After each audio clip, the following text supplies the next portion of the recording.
Welcome back to the Brandon Parnes Hour of Fun, everybody. I am here on Google Hangout, actually, with my new friend, magician Nate Staniforth. Brandon, I'm glad to be here. Thanks very much. So if you don't know Nate, Nate is a magician. He is known for Breaking Magic on Discovery Channel and also the newest sensation, Band of Magicians. If you don't know who Band of Magicians are, you probably don't live in Australia. But Band of Magicians is a almost boy band, if you will, of magicians of James Galea, Justin Willman, Justin Flom, and Nate Staniforth. And they have been doing shows in Australia recently, and they have been blowing the roof off the place over there. So we are going to talk to Nate about how he got his start, Band of Magicians, and his YouTube series that he's doing right now. So, Nate, let's first start off. How did you get into magic? For me, it was an accident. I was like 9 years old, or 8 or 9 or 10, somewhere in there, and I read. Do you ever read the Lord of the Rings books? I did not. You see the movie, like you know the story, though. Yeah, basically. There's this scene in the first Lord of the Rings book where Gandalf, the wizard, does this huge firework display. But it's not fireworks; it's just spells that he's casting. And I read that and I thought, my God, if I could do that on the playground at recess, I would be unstoppable. So I went to the library looking for a book of spells because I thought that's how it worked. And instead, I found this book about sleight of hand magic, and it turns out that's just as interesting. So that was the beginning. That's pretty cool. And then how did you find a way to actually make it a career of yours? I mean, it's a long process. It's one thing to say as an 8-year-old that you're going to become the greatest magician in the world, but it's another thing to say it when you're 18. Yeah. But I don't know. It's sort of like as soon as you find this, whatever it is that you love doing, you just do it as hard as you can, and as you throw everything possible. So I decided at a very young age that that this was what I was going to do. That I wasn't going to do sports. I wasn't going to go into my mission in life was to become a great magician, and so I just put everything that I had into that. And I'm very lucky. I think knowing what you want to do from a young age is, I don't know. I have enjoyed having that sort of goal throughout everything. Definitely. So let's transition a little bit into YouTube. You did a series on YouTube called Nate Staniforth Magician. It was about 20 or 22 episodes, I believe. That's right. Yeah. Yep. And if my guesstimation is correct, you announced last week, 2 weeks ago, I think, that you are coming out with a brand new YouTube series. Is that correct? That's right. Yeah, it's sort of just a continuation of the old one. I started the first YouTube series, and then some people at the Discovery Channel saw it, and I ended up doing a TV series with them. And that was great, and I like doing TV, but I think the estimate is that 100 million people around the world saw the Discovery Channel series, which is just sort of this mind-numbing figure.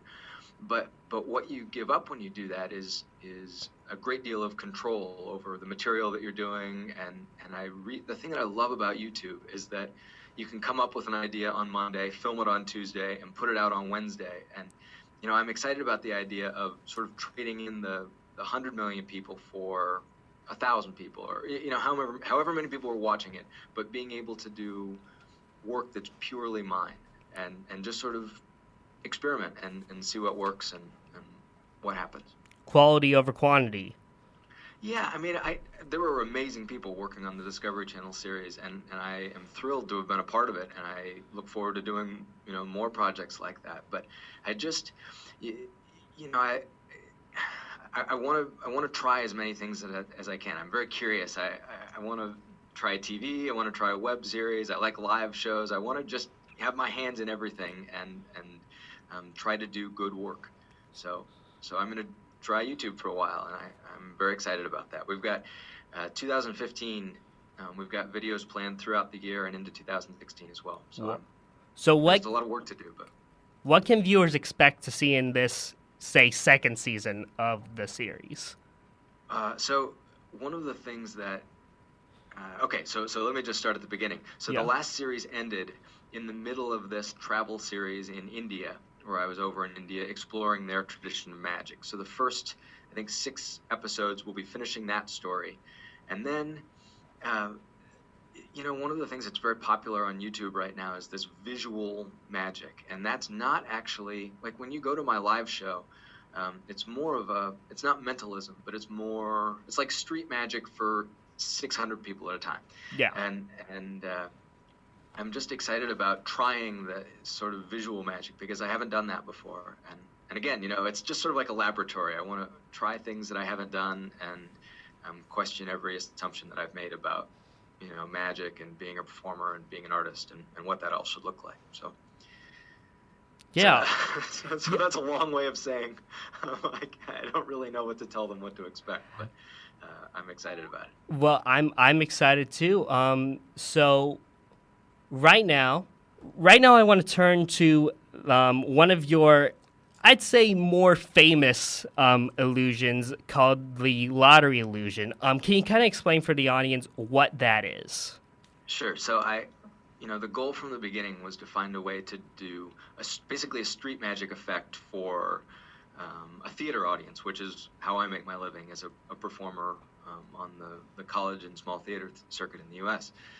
So I wanted to take what would normally be a close-up illusion and find a way to make it play to a really big audience. And so the premise is I put my wallet on a stool so everyone can see it, and then I just throw a Frisbee around the room and get 6 people to stand up, and they each give me a number between 1 and 50. And when I open up the wallet, inside is a lottery ticket, and the numbers on the lottery ticket, printed there on the receipt, are the numbers that the people chose from the audience. And so it's sort of this, it's not really mind reading, it's more of just a massive coincidence effect. But I, for me, I love that. I love that. I don't believe in mind reading, so if I were to do that on stage, it would sort of be lying to the audience. But I like that it's just this strange thing that happens, and then you move on. Yeah, and I saw the video that you posted up of it, and it's just a great effect where you like you said, you're randomizing people, and the problem that I would see with some magicians is they would want to play it really, really big. Right. And you play it so simple and subtle that it just gets a better reaction, I think, if you were to do it like really big grand, have the lottery numbers appear on the screen or whatever, and just make it very, very simple and very intimate in a big theater. So I really like the way you present it. I think a lot of the time with magic, just as a performer, and you do magic, so you've probably found this too. Yeah. That getting out of the way and letting the effect just breathe on its own is sometimes more powerful than trying, overtly or explicitly trying to make it dramatic or powerful. I think audiences are very, tuned in to when performers are trying to manipulate them, and sort of react against that. But if instead you just, treat them as intelligent people, as they are, and show them something that's very mysterious or very interesting, they will grab onto that tighter than if you try to force feed them something. Yeah, because I remember when I kind of got back into magic, I would just try to find every trick I think I would want to perform, and then I just got to a point recently where it's just like, yes, I could have all these tricks in my arsenal, but it's how can I just learn the ones that I know work well and just let the reaction speak for itself. Exactly. You don't have to be Joe Entertainer. You don't have to be charming or funny or, all you have to be able to do is interact with people in a sincere and genuine way. And, magic is it's this incredible thing because so often, the image of the magician is sort of somewhere between Job from Arrested Development and Elvis. Yeah. But whenever if you strip magic down to its core, it's not a spectacle. It's not a spectacular medium. It's not even, I would argue, a visual medium. It's very personal experience seeing something that's impossible. And so I love magic that can do that rather than just sort of stun the audience with special effects. Yeah, and I agree completely. So we are going to take a break, but first, I saw David Blaine a few years ago do a similar trick, and you told me before we started the interview that you that was actually your same effect, and Blaine somehow contacted you and asked to perform it. How did that come about?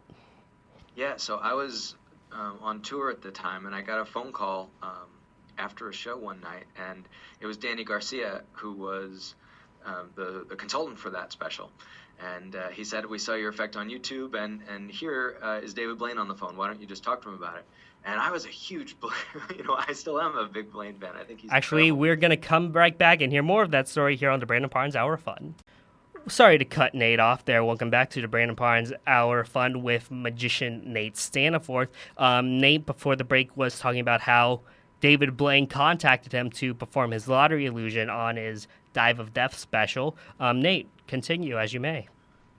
Yeah, so I just got a phone call, and they said they saw the effect on YouTube and wanted to use it in the show. And I thought it was great because I was doing it in my live show that time. But obviously, if he does it on TV, more people will see it. So Yeah. I was very excited to see them do it, and they Yeah. did a great job with it. Yeah, and it turned out fantastic. I remember seeing it and never knowing that I would actually be able to talk to the originator of the effect. So right now, we want to jump in. I want to jump in. We mentioned it briefly at the top of the interview. Nate is part of a group called Band of Magicians. They are, for lack of a better term, a boy band of magicians with, like I said before, James Galea, Justin Flom, Justin Willman, and Nate Staniforth. Tell us, Justin Flom kind of talked about it when he was on, but I want to hear your perspective of how this Band of Magicians came about. So, I mean, the thing about this show that's really fun for us is we were all friends, long before the show took off. And so, James lived in LA at the time, and he's an amazing cook. So he would throw these dinner parties, and,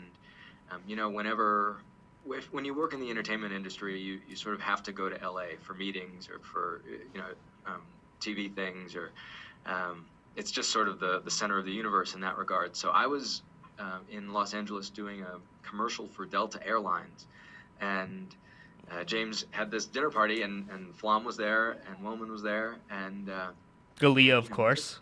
Oh, that's right. Oh, and yeah, it was James's place. Yeah. We stayed up and we're just talking about magic and our own experiences on the road, and then just sort of started talking about the idea of what it would be like to do a show. And the whole idea, it's James's thing. He is the originator of this concept, and we got an email from him a few days later saying, "Guys, I think we should do this show.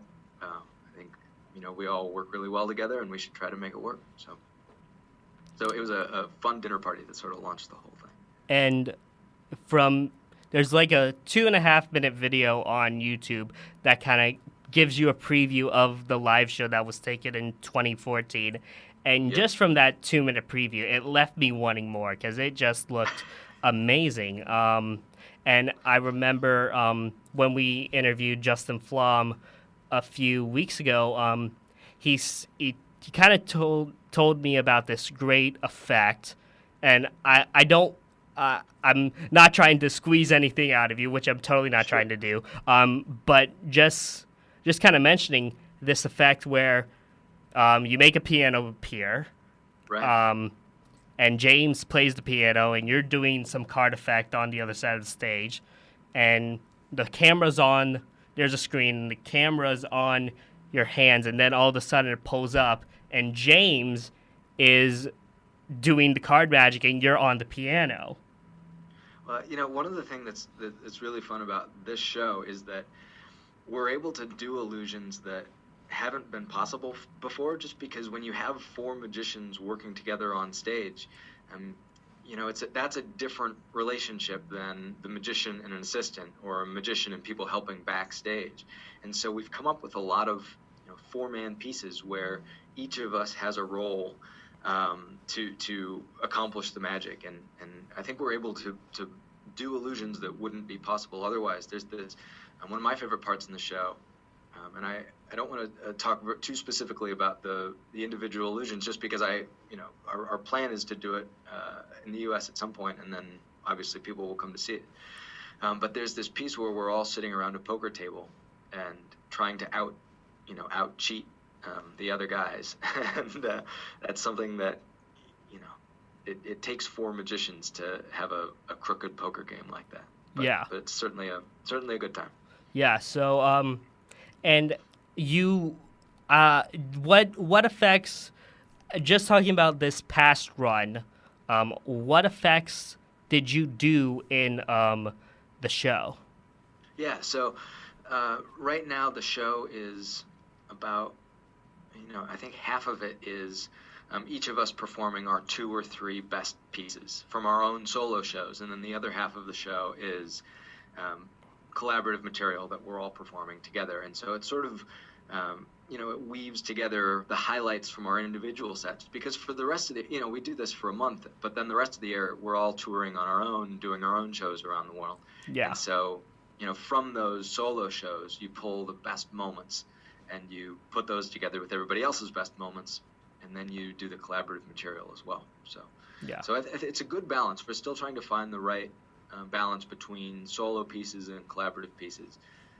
And we're continually trying to invent new collaborative pieces, because the more we do the show, the more we learn about who's good at what and sort of what your role is in those illusions. So. And the more you learn about magic in general, I believe. Exactly. Well, and for me, I'm when I perform, like for example, Willman is a very comedic performer. Yes. And I in my show, I think I have 3 jokes. Like, it's just, that's not something that I do a lot of on stage. But having the other 3 guys watch my solo set and say, try this line here, or, consider using a joke, it has definitely made me a better performer, just because I'm exposed to 3 other really bright magicians who are watching, and I like to think that the same is true of their sets as well. We all sort of bring our own opinions and approaches to the craft, but I think that shapes the show in a very interesting way. Yeah, because it's kind of like when I watched the old Copperfield special. He was still his grand illusionist type of self, but he would throw in a joke here and there, and it still didn't make him a comedy magician, but it kind of livened the audience up to get astonished by his next effect. So sure, definitely kind of the same type of thing you're going with. You're still your persona, but adding a joke here or there doesn't completely ruin everything. Not at all. It was a real education for me, just seeing how other people approach the job of connecting with an audience. Yeah. So of course we can't really talk about if Band of Magicians is coming to the U.S. or not, because it's probably still up in the air. But seriously, guys, you have to look up Band of Magicians. They've been on some TV shows in Australia. There's some clips on YouTube, some short clips, and it's amazing. And if you get a chance to see Nate live, because haven't been able to see him live, but I've seen some of his videos, I recommend you go see him. I recommend anybody who's a magician that's going to be on my show, go see them live if you can, because they're talented performers. I feel like magicians really they're the butt of the joke sometimes, because they're not singers, they're not dancers, they're not actors, but they're really talented people. Well, it's an interesting time for magic right now. There's a whole sort of, I don't know, underground scene, or almost like, the indie music scene. Yeah, exactly. Sort of, that's happening for magic right now, with people trying to take magic in different directions and do their own thing with it. I sort of feel like magic right now is where music was in the 50s. Yeah. Because the electric guitar was invented in the 1930s, but it took 15 years or so to sort of work its way into the culture so that a teenager could afford one, and that spawned the Beatles and Led Zeppelin. Once the cheap, commercially available electric guitar hit, music changed forever. And David Blaine sort of invented Magic's electric guitar with his Street Magic special in 1997. And it's taken, 15 years for that to sort of work its way into the imaginations of the young magicians of the world. But now that that's happened, we are poised to see, magic not just go in one direction or two directions, but dozens and dozens of directions. And I think that's very exciting. We've had our Elvis of magic. We've had our, maybe we've had our Kiss of magic. Yeah. I'm curious what the John Lennon of magic would look like, or the Neil Young, or the Katy Perry of magic, for that matter. Definitely. Because with Wizard Wars and the magic movies that came out back in 2013, and Matt Franco winning America's Got Talent, magic is slowly becoming to the forefront of entertainment. And it's just really amazing to see, being a magician myself, seeing it exploded, and Justin with his pilot, and again, Band of Magicians possibly coming to the U.S. So it's very exciting to see where magic is heading in the next few years. Yeah. Stay tuned. I think it'll be interesting. Yeah. So as we wrap up here, I want to thank magician Nate Staniforth for coming on the show. Yeah, Brandon, thanks very much for having me. I'm always glad to talk to people about magic, and I appreciate you inviting me. And seriously, some talk show hosts say this: come back anytime you want. I really do. I really do love talking to people about magic as well. Thanks for joining us today. Stay tuned for Carson Daly. You can find me on Twitter at MKABOBO. See you again soon.